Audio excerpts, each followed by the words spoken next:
you, the lady of the house. We have the Baltic Battle at Stockholm in the weekend of 21st to 23rd of October. The last weekend of October is Leather and Fetish Weekend in Amsterdam. And then the weekend after, first weekend of November, this Copenhagen Domination BDSM weekend at the SLM Copenhagen, where there will be also Momo, my Sasha child. At the same weekend, it will be MIR, Mr. International Rubber at Chicago.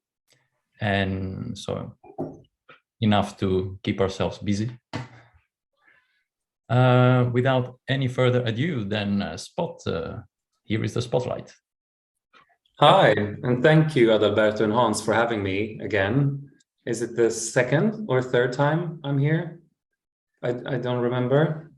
Third. Well, third, yeah. I can't even remember my previous topics, but it's always fun to be invited and to share my point of view, point of the world, I was going to say. A free kinky classroom like this is a tremendous achievement. What you've built is great, and I'm honored to be here. So thank you. Thank you so much. Like they just said, my name is Spot, to you I haven't seen before. I'm going to talk about BDSM protocol today, and not meeting protocols or protocols in the royal house when the queen dies and stuff like that. I'm going to talk about fun BDSM protocols, and protocols can be a lot of things. But I am 34 years old. I've been doing BDSM for about 12 years, and I live in Sweden. I usually refer to myself as the Wicked Switch of the North. I'm not that wicked, I think, but it's a fun musical preference, and I work in musical theatre, so that's why I keep that one around. I am originally trained a slave myself. I had a master for 5 years, and that's where I developed most of my, or laid the foundation, I shall say, for my BDSM practice. And it all really started with me and my fiance, because I'm also engaged since 15 years. I have a vanilla partner. I live in a polydynamic kind of, I guess, if we need a term for it. And we were invited to SLM Stockholm, which is a fetish and BDSM club, members club in Stockholm. And it was just a friend who invited me there. But when I was there, I saw this power exchange couple. There was a guy sitting on a bar stool, drinking a beer, and he had another person on the floor drinking beer as well, but from a dog bowl. And that picture was just like, boom, that was like a power exchange dynamic right there. And I didn't even know I was into this, but that picture stuck with me. And eventually me and Daniel, my fiance, we took this BDSM course for beginners at SLM, which was great. And we started practicing at home. He's not into it, but he did it for me. And eventually, like a year into this, I pulled the brake and I said, I think we need to stop this, because this is, my heart tells me that there is something here that's missing. This is not for me, or at least not for us. And that's when I realized that it was the power exchange that was the most important aspect of the practice to me. And a power exchange is nothing that you can fake. It's something that comes from within, right? Dominance and submission, you can act it, but you know, true dominance and true submission comes from within. It's a feeling of the soul, kind of. So we stopped it right there, and then we started working on how to find a way to open up our relationship for me or us to be able to find this partner for me.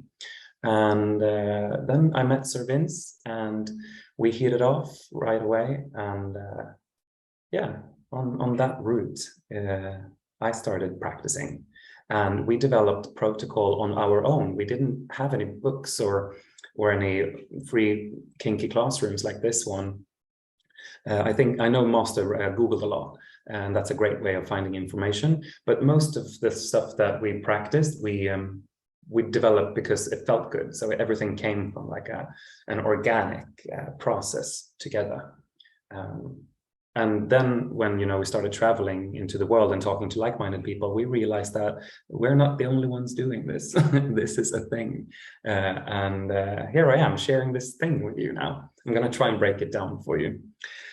So I'm going to talk about the what, the why, the how, the when, and the where of protocol. And it's gonna take a few minutes. So please, like paper, pen, it is being recorded if you want to rewatch it later. But since we're going to do all the questions in the end, try and take notes, and so we can like get back to it, because I know people, when I did it last time, a lot of people reached out afterwards and like, can I please have your notes? You said so many good things. And I was like, no, I'm not going to share my notes with you. Just take your own notes.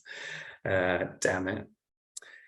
So yeah, a safety aspect will be interwoven a bit throughout, and I don't take for granted that all of you will understand everything I say or every term I use, but I'm going to try and break it down, like as many short words and stuff like that. I'm going to try and break it down for you, but feel free to ask questions in the end if there was something that you absolutely didn't understand. So protocol can be a lot of things. It can be anything from honorifics, using honorifics, like calling someone a sir or a master or stuff like that. And an honorific is a title or a word that is implying or expressing respect, basically. Protocol can also be like always having my submissive walk on my right side. Or more details into like shave your genitalia every Monday. So we're going to get back to that in a little bit. And the reason why I like protocol is exactly this. Look at that. Look at my big nasty letters. Protocol makes everything else make sense. That's the simple way of explaining it to me. And it allows me to really like connect with my partner. I said I'm a switch, and today I have a slave, and I'm also training 2 more submissives. So I'm practicing dominance way more these days than submission, which gives me like a bit of a full circle moment, because now I get to practice all of these protocols and develop the protocols that I've been inventing with my master and been following myself as well.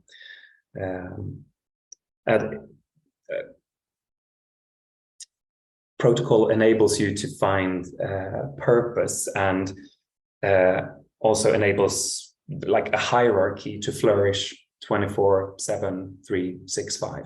It's the invisible power exchange, as I call it. You can't really touch it, but it's all there. Makes everything else make sense. And it's, of course, stimulates the biggest part of the sexual organ we have. So what is protocol? The word comes from Greek. If I'm sorry, every Greek person in the group, but protokolon, I think the emphasis is on the first O. And the prefix proto means first, and the noun kolla means glue. So yeah, you can already there feel like parallels to like connecting with someone. And it bounds or glues, if you will, the dominant with the submission in rituals, ceremonies, rules, and demands, basically. That's what protocol is. Rituals, ceremonies, rules, and demands. There is this umbrella expression I call, because there's a lot of things that goes under the umbrella of protocol, because, you know, what's the difference between a rule and a protocol then? A rule is an order. Kneel, that's an order or a rule, like you kneel when you enter my house, kind of. And then the protocol explains how you kneel. You go down on your left knee first, and then the right knee, knees together, feet flat out, Hands there, straight back, show your ass, proud head, eyes down, all of that is protocol. But when I talk about it, I mix rules and protocol under that umbrella. So I say protocol, but it can also be, you know, like I said, rituals and ceremonies and rules as well, and demands. And all of those things, they give context to how to behave. And that's very magical to me. It shows experience and manners and etiquette. It's the presentation of obedience, one could say. That gave me a bit of a goosebump right there. Preaching to the choir, just listen to him. I love to hear myself talk when it's about protocol. It shows the attitude and ethics of power exchange. And protocol channels the direction or style, if you will, of a power dynamic. And it's these rules and protocols, they are for the submissive to learn and to follow, and but it's the responsibility and accountability of the dominant to enforce. So this is not just for the sub, it's, you know, this is very much a shared responsibility if you want to play with rules and protocols. A lazy or unattended protocol is usually what I say, like a worthless protocol, even dangerous sometimes, because it can really, really harm the dynamic. It will water down the standard of what you're doing if you're not keeping up. Like you place a rule, and if you don't follow it, then, you know, as a dominant, I mean, if you don't enforce it, it will just, you know, become useless. And that's not how you build trust. We practice protocol basically every day. We have greetings and handshakes, standing up for older people on the bus, and you know, stuff like that. And these manners that they have, like, over the years developed into some kind of protocol. But the difference between a vanilla protocol, a non-kinky protocol, and a DS, a dom-sub protocol, is the expectations and consequence depending on the time and place. Think about that one. Protocol is an honor, not a job. Remember that. Rituals, ceremonies, rules, and demands. So that's the what protocol is. And why do we use protocols then? Why do I use protocols? Why do I like protocols? Because it makes everything else make sense. I'll get back to that all the time. It is my absolutely favorite tool for power exchange, because that's what it is. It gives weight to the dynamic, or the dynamics for that matter. It's the flesh and bone of the action and behavior of the submissive. It's like you can touch the power exchange. I said it was invisible, but with a good set of protocol, it becomes almost physical. And a collar, for example, is, you know, that's the ultimate symbol of power, ownership, and possession. I see a few collars here. I fucking love collars. You know how much I love collars. But it's the protocol that is the meaning of the power exchange. So there are symbols, you know, wearing a ring, a symbol of I guess some kind of possession of my fiance, and stuff like that. And like, you're wearing a collar because you're claimed or in control, under control, owned, if lucky. But protocol gives meaning to what you do together with your DS partner. It creates a tension and manifests hierarchy between the dominant and the submissive. And there are three different kinds of protocol. You can categorize them. I wrote an extra note about this today because I was thinking about this as I had forgotten all my notes on a bus. If you follow me on Instagram today, fucking awful. There are three different uses of protocol, and you have the practical protocols, the disciplinary protocols, and the horny protocols. You can divide whatever rule you choose to play with, you can divide them, or you can look at them from these three perspectives. And like a practical protocol, that's something that makes my life easier. Kind of, I have my submissive and I give it practical protocols like holding doors or booking tables, cooking for me, cleaning, practical stuff like that. That makes my life just, float by, kind of. And then there is the disciplinary protocols, which is establishing the power exchange and enforcing that, like not finishing a meal before I do, for dining together, walking on my right. Sometimes, well, it is practical as well, because I'm right-handed. I can just go boom, or grab the neck or whatever, snap my fingers, then I get attention. So it's practical, but also disciplinary. A lot of things travel in between. Chastity, cum control, all disciplinary.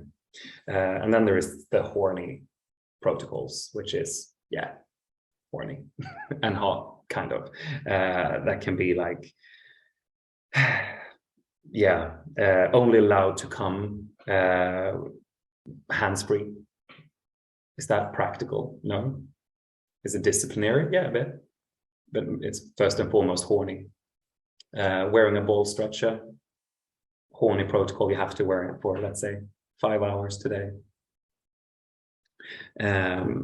If I was practicing chastity with a dominant in New York, and whenever I had a deep clean. I had to take when I took my cage off for a deep clean.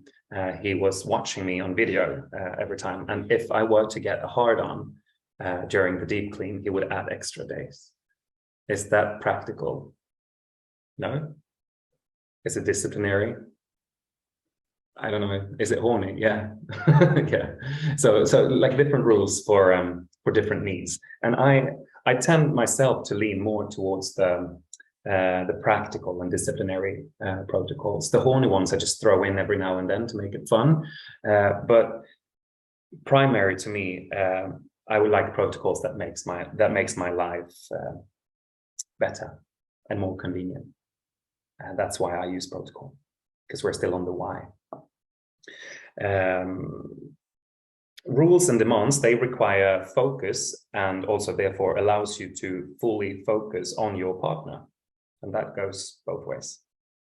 Protocol also empties your head from daily stuff. It's like a mini vacation, from the responsibilities of life. You get to focus on something else. A constant reminder of the unique connection to your partner. It lets you let go of your ego and focus more on servitude and, basically allowing you to enter this very rewarding headspace. And a well-established protocol shows your self-esteem as a dominant, self-respect, and that you are grounded and confident, which is very attractive features in a dominant.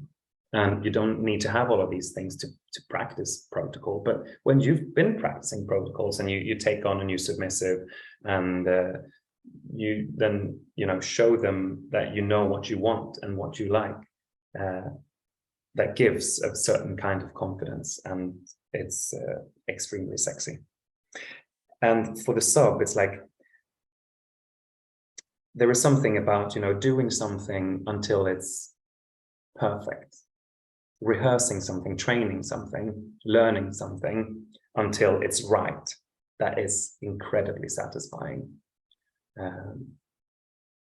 So like I use a lot of communication protocol, for example, because I tend not to play with submissives that live here in Sweden, meaning there will be a lot of texting, for example, and I use lowercase letters for submissives, and capitalization for dominance, for example. And I like to add like third person. You have to speak in third person and stuff like that to remind yourself of your position towards me. And things like that is quite hard to learn because you don't text like this with most people, I would hope.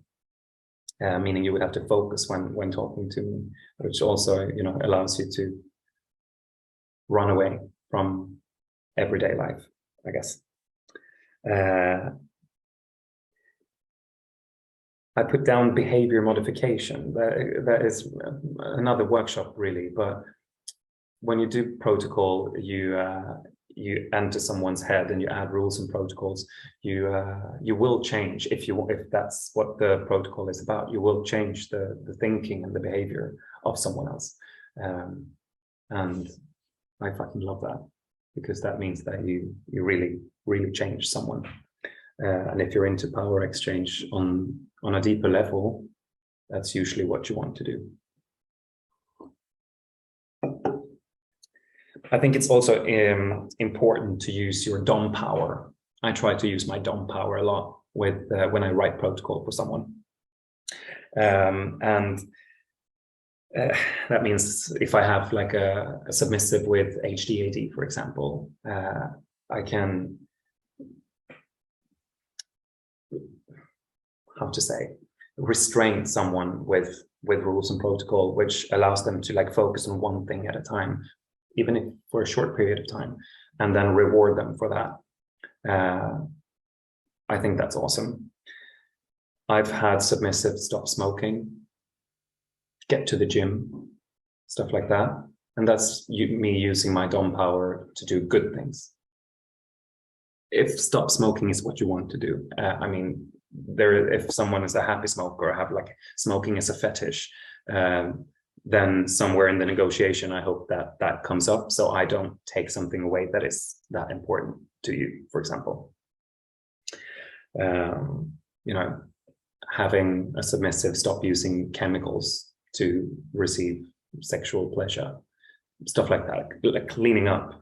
I don't eat pork myself, for example, because I feel sorry for the way that the pigs are being slaughtered, and because we should eat less meat.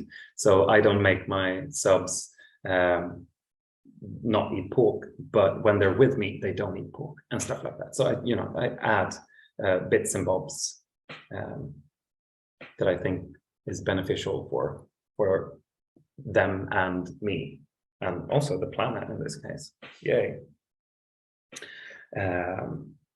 But first and foremost, I use, because we're still on the why, we use protocol, and it's a matter of representation for me. If I can change someone into a product, train someone into a mini version of me, that is highly rewarding. Someone, like a little self-made piece of jewelry to show off. You know, someone walks and talks and thinks and acts the way that I've decided. That's very rewarding to me. Now we get to the fun bit, and that's how we use protocol. I've name dropped, like I've dropped a few pieces of protocol every now and then, but I have my slaves protocol here, for example, and we don't have the time to read through that. But this is the first page. It looks like that, and it talks about the different kinds of protocol, because I divide it into low, medium, and high. All rules are divided into low, medium, and high protocol.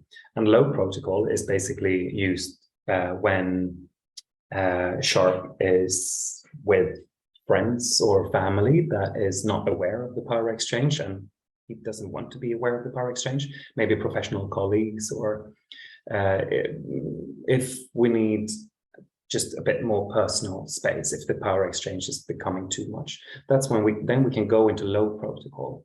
And low protocol is basically me allowing Sharp to use as much or as little of the rest of the protocols as he is comfortable with in those situations. So that's a bit of a lifeline that I've thrown in there. And I think it's important to be able to go into low protocol when negotiating, for example, which we do once a month. So every time we negotiate, I have a protocol for video calls. So my slave needs to be naked and kneeling on the floor when we have video chats. So we open the chat like that, and then we're going to negotiate something, the relationship or something that have happened, for example. Then I say, let's go into low protocol. And then sometimes he, takes the computer and sits on the bed or pulls a blanket down and wraps it around himself to make him a bit more comfortable, and to like decrease the power exchange just a little, because we're going to negotiate something. And sometimes it's hard to negotiate from a submissive perspective. Even from a dom perspective, because sometimes if you feel like the submissive is talking back or having a different opinion, then it's nice to be able to like lean back onto the low protocol and say like, no, this is the time and place to do this. So I think it's really important to do that. But then there's the medium protocol, or the basic protocol, and that is the protocol that is on at all times, 365, 24/7. And that is a lot of fun. Like that's how I want, that's, his minimum level, that where he always acts. And then there is high protocol, and high protocol is active when I put a collar on him. So which he is always wearing when he is with me. So high protocol is basically when we're together protocol. And that contains stuff like him having to ask for permission to use the bathroom, for example, because if he were to need to ask for permission to use the bathroom every time he needed to use the bathroom, that would be a problem. So that can't be basic protocol, for example, because Sharp lives in Boston and I live in Stockholm. So yeah, and the time zones and all of that stuff. Also like ordering food for him, or needing permission to order food and drinks and stuff like that. That's high protocol stuff. And I've marked just a few examples in the protocol. I just mentioned a few, but I'm going to read another few to you. And I've divided the protocol also into communication, colors, whereabouts, food and beverages and dining, physical appearance, mental condition, chastity, and BDSM practice outside of the household. And yeah, this is his protocol. There's a lot of rules. It's a lot of fun. You don't need all of this to practice protocol. And protocol is, it can be all of this, or it can be just a simple submit and obey. Sir Jonas, for example, a great dominant and good friend of mine who lives in Copenhagen, just across the bridge, because I'm right now in Malmö. Yeah, wave, gnarly. Copenhagen in the house. And Sir Jonas, he is also into well-behaved boys, but he is not into long fucking lists like this. So his only protocol is usually submit and obey. So he will tell you when you're with him what he wants from you. And simple as that. And I like to start there as well. But then you can play with submissives that are really into all of the written stuff, and they want to be micromanaged. And I like micromanagement as well. Sharp can sometimes find it a bit annoying, but we found our balance. And I use different protocols for different submissives, because I can ask more of some submissives because everyone's limits are different. So there is no copy paste here. But in Sharp's medium communication protocol, for example, we have the slave is to refer to itself in third person when communicating with dominance. That means that Sharp talks in third person, like, may Sharp please use the bathroom, sir? It is quite full at this point, sir. Do you really want it to finish this meal? And when you start talking in third person like that, you put your ego aside, and hopefully somewhere you will start feeling more like an object, less human in a way, which is usually quite helpful for a submissive headspace. The use of committal affirmative responses, such as okay and sure, are forbidden and must be replaced with direct affirmatives, followed by proper form of address, such as yes, sir, or ma'am, and understood, sir or ma'am. I fucking hate sloppy language. That's just it. Okay, yeah, sure, yeah. It's the worst thing I know. I don't accept single word answers verbally or in text. So if you want to confirm something that I said, you don't say sure, you say yes, sir, for example. And when I get to clean up all of that, you know, if you text with me also, you have a question for me, you use a fucking question mark. I'm really struggling with the kids texting these days. You know, it's all messy and sloppy. I can't take it. And when people reach out to me on social media and they don't have a face picture or their name or anything, and they just go, I want to submit to you, so I go, this is so unattractive to me. Like, your submission is useless. It's worth nothing. You have no self-worth because you just throw yourself at a stranger's feet. And also you don't even approach with like an hello. And this is just a ghost profile. So yeah, I'm quite old school, if you haven't noticed by now. Colors is it's a big thing for me. I think it's a very beautiful symbol, and it's the ultimate symbol of ownership and possession. And it's a bit tricky today because there's a lot of people using protocol as accessories, so they self-color because they want to signal that they are submissive. But if you put a collar on, I will see you as an owned or claimed submissive, and I will therefore not approach you. Simple as that. But of course, you may condition a collar however you like. And there are different kinds of collars. There are play collars or collars of consideration, service collars. Just like there are different kinds of protocol, there are different kinds of collars. But just know that, you know, if you wear a collar, that will symbol something to some people, and especially if it has a padlock. And Sharp's collar protocol says that the slave is not allowed to touch any collar unless it's worn. I like that protocol a lot. That conditions protocol, that conditions collar with more meaning. They are not for you to play with. It's not like, oh, here's my collection of collars. No. You don't touch collars. Collars are for dominance to put on you. And you're only allowed to actually touch it when it is worn. My former master, he made me hand over my collar on a pillow. He usually prepared my session collar on a pillow, and when it was time for me to kneel, I had to go and fetch the pillow and hold that over my head and present my collar to him for him to put on me, and things like that. Whereabouts. If seated with dominance, the slave will stand up every time a dominant does, and will as well when they return. The slave may sit down in between unless the master is around. Meaning that you acknowledge a dominant when they leave the table or when they come back.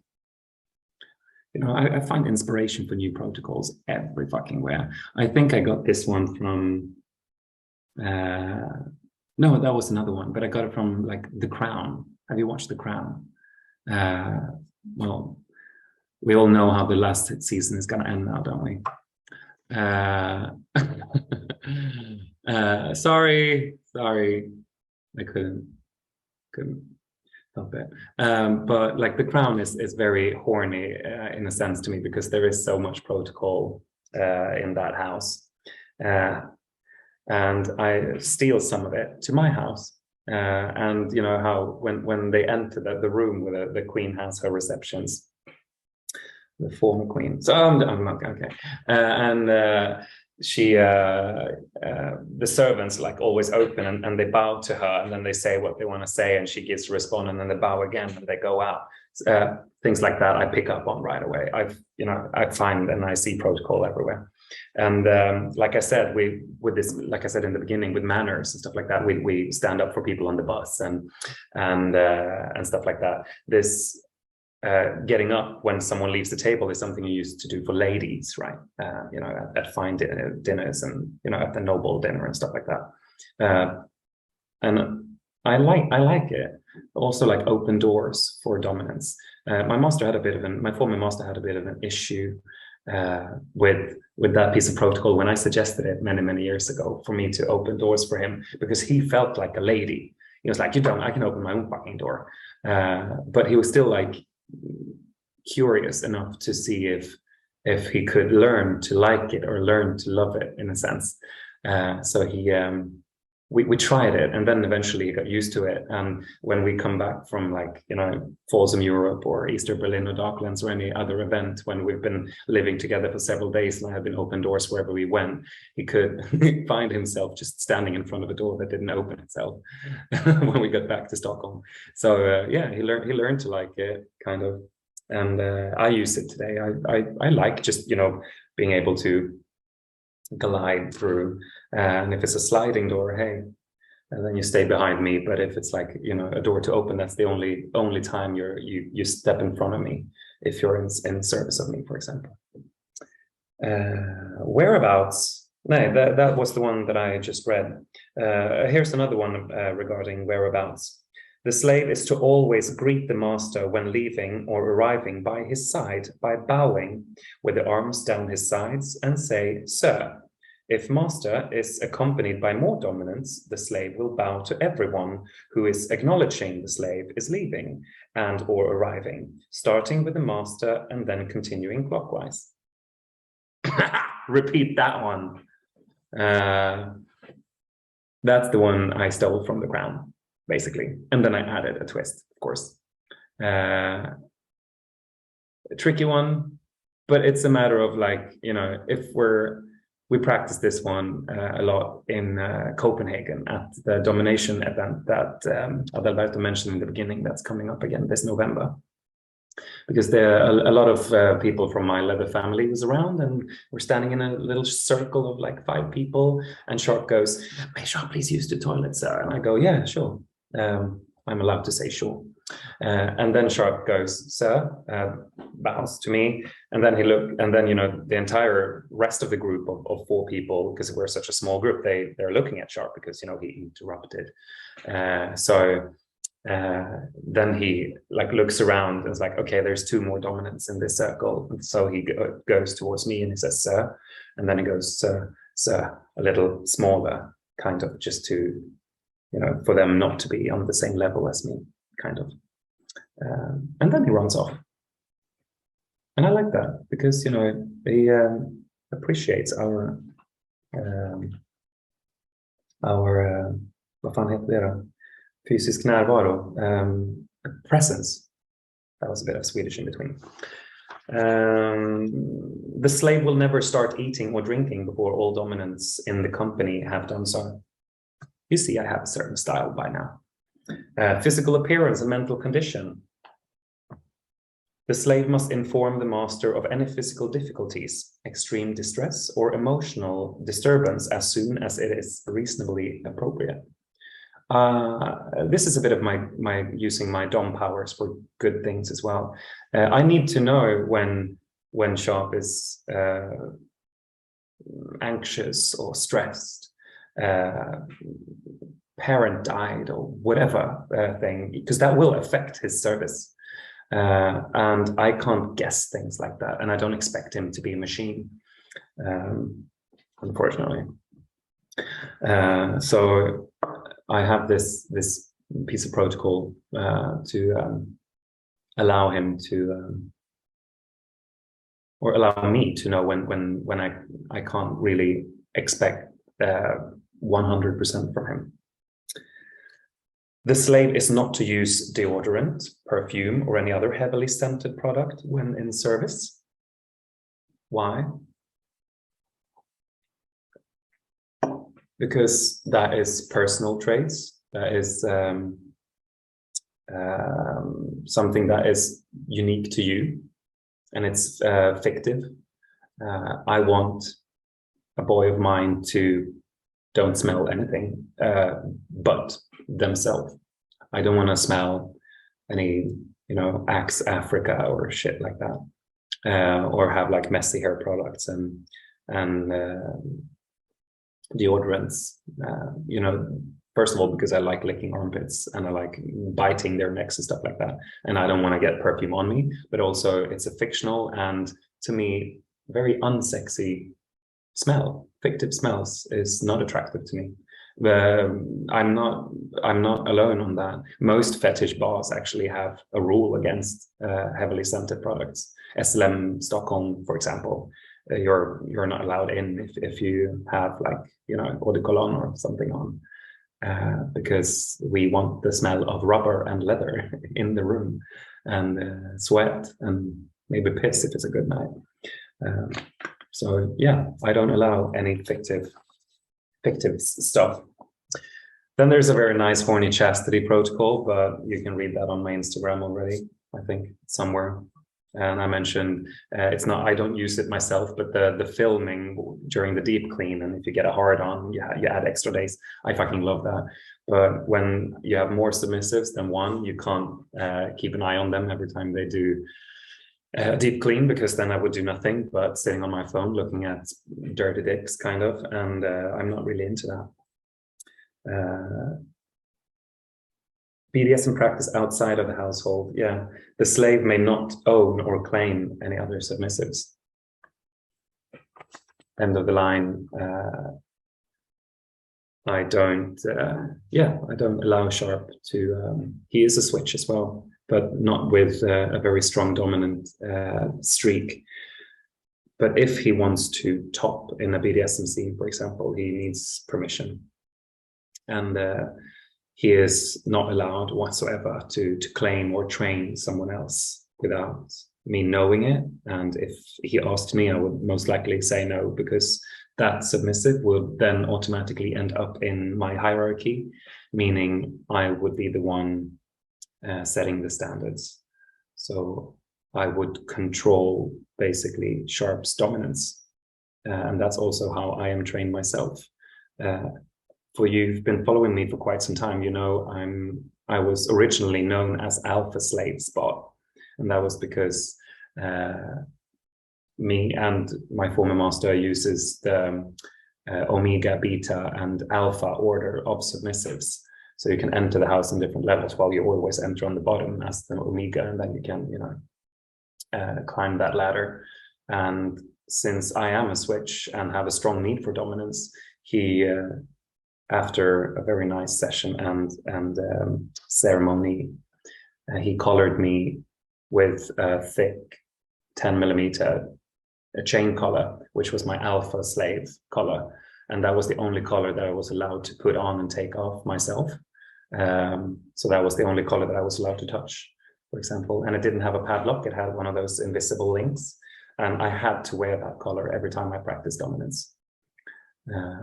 And I fucking love that color, and we parted in September 2020, so it's exactly 2 years ago and 9 days, and I haven't touched that color ever since. I look at it sometimes because I really like it. It means a lot to me. Not sure what to do with it, but to cherish it because it's very conditioned, so to say. That was a bit from Sharp's protocol. I would want to say, like, any questions so far, but I hope you're taking notes because we're almost there. I've only been talking for 42 minutes. Only. I'm almost there, I promise, Hans. Yeah, if you're new to protocol, for example, I have some tips and tricks for you. Please try and think about why you do this. Like, think of why are you into this, so you're able to explain what it means to you. Think about goals and purposes behind using protocol. What can you get out of using protocol, and what can you lose if you start mixing these kind of deeper stuff into the mix. I think it's important to give consent to be called something. A lot of people miss out on this. They can text submissives right away and go, "Hello, boy," and then you're right away like enforcing submission, even though just because the recon profile might say that they are a sub or something like that. But I try to, sometimes I have to bite my tongue as well, but make sure that it's okay to use honorifics when you reach out to a dominant, for example. Some people text me and call me boss right away. I'm not your fucking boss. I haven't hired you. I don't pay you. I don't have any responsibilities over you. Don't call me boss. Yeah, you can refer to me as sir right away. But no fucking boss. And some people call me master. I also don't like that. I am a master, yeah. I'm shop's master, but I'm not your master. So don't call me master. You can refer to me as a master, but don't go, hey master. Like it's just that's not me. A lot of submissives, they don't like the word fag, for example, which is getting more and more commonly used. I'm struggling to be called fag myself, because to me, fag is like a very low life submissive, you know, a bit of the kind of submissive that is into, you know, being treated as a doormat, kind of, and being treated very unhuman and like a really low life. Super hot, fucking love it. And I love a good fag, that's what I want to say. But I'm not that kind of submissive myself, and don't call me fag. That's just it. Get consent before starting calling or addressing someone or something. I talked about the long written documents or the shorter understanding, like submit and obey, like Sir Jonas uses. And there's then everything in between. Dominate yourself before trying to dominate someone else. And that is an important one. Sort your shit out first and move slowly. There is no mold. There is no correct or super wrong way of practicing protocol. You have to find your inner dom. What triggers you? What is hot and horny to you? What do you actually like? And start small. 1, 2, 3 things, perhaps. Using honorifics, easy peasy. That makes me feel something different. Maybe you don't want to use honorifics at all. Kneel whenever you enter my house. Easy stuff like that. Whenever I play with someone, usually new submissives, I throw in a few pieces of protocol right away if I invite them to my flat home in Stockholm. I put them in honor chastity 3 days before they show up, meaning they're not allowed to touch themselves or to come. On their way to my house, they are to wear fully black, because I like black and everyone has black clothes. But when I make you put together a full black outfit, I decide what you're wearing. So the session basically started the day, the minute you got dressed. When they enter, they undress, they fold the clothes and they put them in a nice little pile next to the door. They don't use hangers, because hangers are for dominance in this case. And they kneel in front of a big golden mirror. And that's when I start to talk to them about the use of safe words and stuff like that. So I use these protocols for them to be already, I make a, what's it called, like a cheat start. That's not what you say in English, but it's how you translate it from Swedish. I start the session before they enter, and that saves me a lot of time and headspace. So I think protocol is great for that as well. And remember, all submissives, a head start, thank you. A dominant cannot read your mind. That's just it. So make sure to place or leave pieces of information around so the dominant can make the best possible decision for you. If you're having running stomach, or feeling that like a cold is coming up and maybe you won't be able to receive in your throat like you used to, or on a good day, for example, stuff like that. Like you need to like Hansel and Gretel, leave crumbs around, so we have something to work with, so I can make the best, or we can make the best decision for you in that moment. Daily condition. I like this one a lot. When I were on my way to my master before a session, he always made me write, give him the status of my mental and on my physical condition in that very moment. So I texted him on a scale from 1 to 5, my mental condition, 4, really good day, no stress or anything. And I could put a little note, one sentence if I wanted to. Physical condition, 3. I might have to explain that. I have a bit of a headache. Then he knows what's walking in, like someone with a bit of a headache, but with a cheerful, good attitude, kind of. Nothing else on top of that. And I think that one is so useful, especially when you're seeing someone regularly or training a slave, for example, because like the Hansel and Gretel preference, we need information. So that is a really useful piece of protocol to use. Of course, pre-session protocol, like check primary interests as well as limits, stuff like that. Super important. That's not, I don't know if it's protocol or just common sense, but let's just mention it, yeah. Regular check-ins, always debrief and stuff like that. Once again, common sense. You've heard this before. It's worth talking about. Then I have the when and the where, but I'm not gonna dive too deep into it because I know I'm getting tired, and you can hear my throat is getting tired.